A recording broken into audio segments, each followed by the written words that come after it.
some additional updates on the new stimulus bill that is going through. Now, it still has to be officially signed into law, but there are a number of different things that are happening as a result of this bill.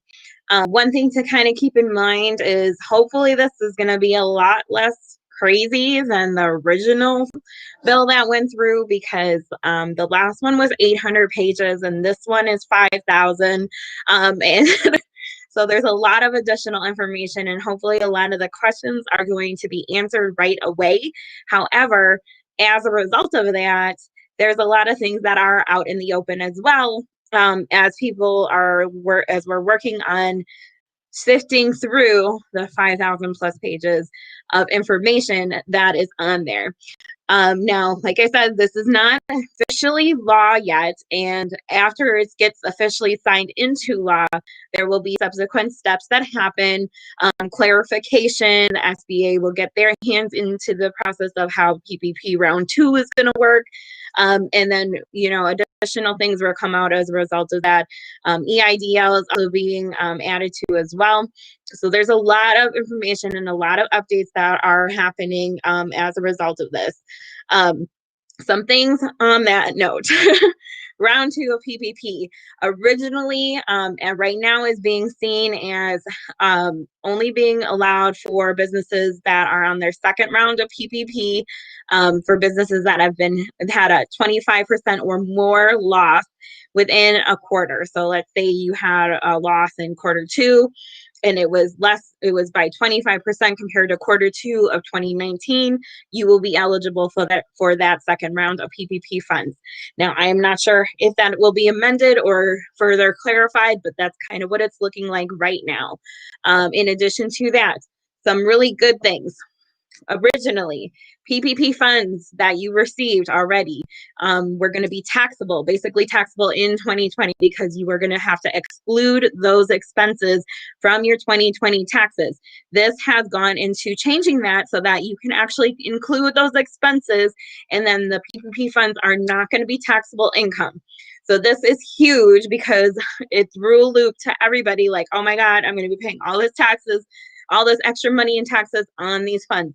That is something that is in the bill that looks like it is changing, so that you will be able to still expense those expenses you used PPP funds for. So number one, huge change, really great for small businesses, especially this year. One other thing, business meals are typically 50% deductible. They are going to be 100% deductible until, I believe it said 2023 or 2025. Off the top of my head, I cannot remember, but basically that's great news too, because now all those meals that you had during this year and into the next couple of years, you're going to be able to deduct 100%. So really great information as well. Make sure you keep your receipts for those things, as well as what you would typically want to keep expense receipts for everything. The last thing is the individual stimulus payments. The original payments that came out with the first round of stimulus was $1,200 per individual. This time, it looks like it's going to be $600. So $600 for you, your spouse, and then each kid. And that's up from $500 from previous. And that is most likely going to still be based off of your 2019 taxes. So if you haven't done those or you hadn't prepared those, make sure you do that. Overall, those are just some high-level changes that are going to be made.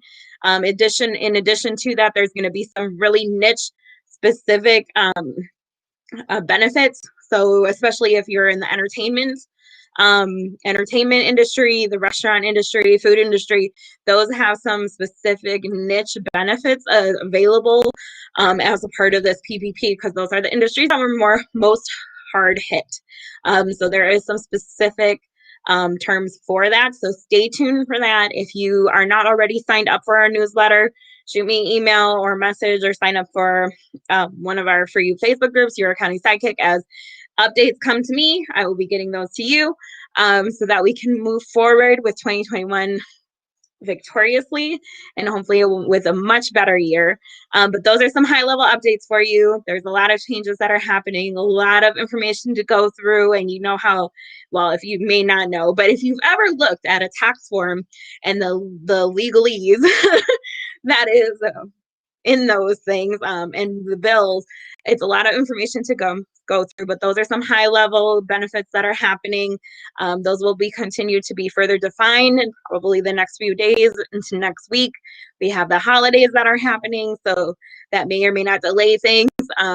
For sure, things are going to probably move into 2021, especially with the PPP. That's probably going to take a little while for people to be able to apply to, as big banks are working on their platforms as well to accommodate those.